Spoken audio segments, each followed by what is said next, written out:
pengawasan dalam pelaksanaan pemilihan serentak 2020. Bagaimana alur pembagian tugas dan kewenangan antara Divisi Pengawasan dan Divisi Penindakan sebagai wujud sinkronisasi dalam tahapan pelaksanaan pemilihan serentak tahun 2020?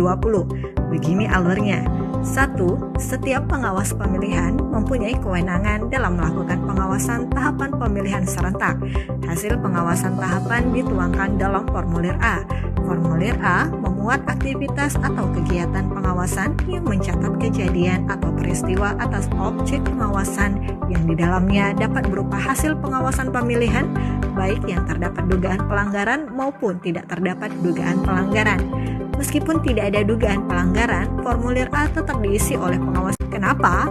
Karena formulir A pada dasarnya adalah catatan aktivitas pengawasan aktif secara terprogram dalam setiap tahapan yang menunjukkan kinerja pengawas. 2. Jika dalam formulir A terdapat dugaan pelanggaran, maka dibawa ke forum pleno untuk dilakukan pembahasan. Rapat pleno adalah kegiatan melakukan pembahasan terhadap laporan hasil pengawasan dari formulir A. Dalam hal pleno meyakini dugaan pelanggaran dapat diproses lebih lanjut dengan mempertimbangkan syarat formil dan material dugaan pelanggaran dimaksud, maka pleno memutuskan untuk dijadikan temuan. 3. Jika forum pleno memutuskan menjadi temuan, maka hasil pengawasan akan dituangkan dalam formulir A2 untuk selanjutnya diproses oleh Divisi Penindakan melalui mekanisme Perbawaslu tentang penanganan pelanggaran. Apabila dibutuhkan penelusuran atau investigasi, disepakati di forum pleno siapa saja yang melakukan penelusuran bersama-sama dalam tim.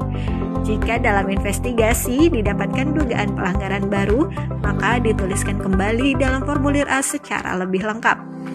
4. Forum pleno dapat juga mengeluarkan saran perbaikan terhadap dugaan pelanggaran yang memerlukan penyelesaian cepat.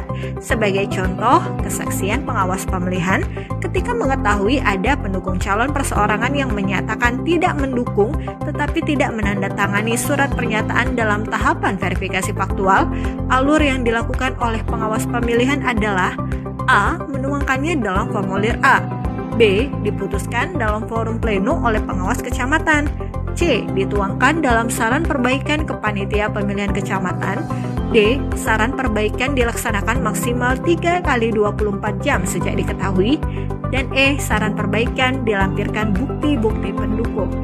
5. Akan maksimal 3 kali 24 jam sejak diketahui, dan E. Saran perbaikan dilampirkan bukti-bukti pendukung.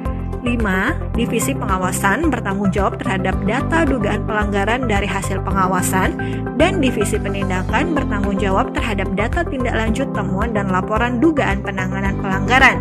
Pembagian tanggung jawab ini untuk meningkatkan konsolidasi data antara Divisi Pengawasan dan Divisi Penindakan.